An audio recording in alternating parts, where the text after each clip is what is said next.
The EU's Michel Barnier has said they are willing to listen to a request for a Scotland-only delay to the Brexit transition period.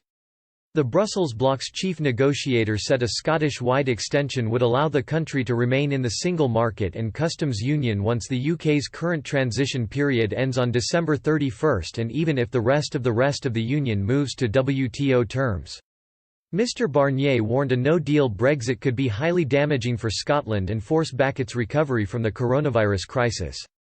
Mr Barnier's spokesman told The National he was willing to listen, but negotiations had to respect the UK constitutional arrangements. When he was quizzed over whether the EU would consider a request for a Scotland-only extension, the spokesman said, "The European Commission is willing to listen to a variety of institutional players and stakeholders. But negotiations will only take place with the UK government, in full respect of the internal constitutional arrangements of the UK."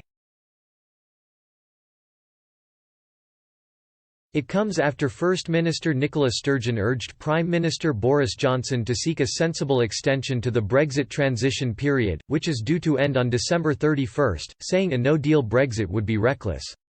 Ms Sturgeon suggested a majority of Britons would consider backing a move to postpone the withdrawal from the single market and customs union during the current coronavirus pandemic.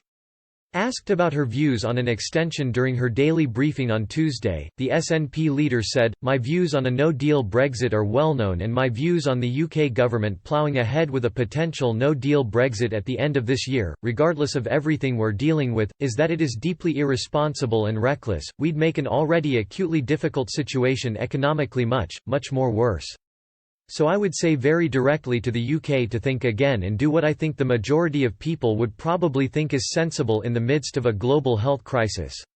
It's not to compound and exacerbate, but it is to seek an extension which I think is sensible. Whether or not the government will do that, you'd have to ask them."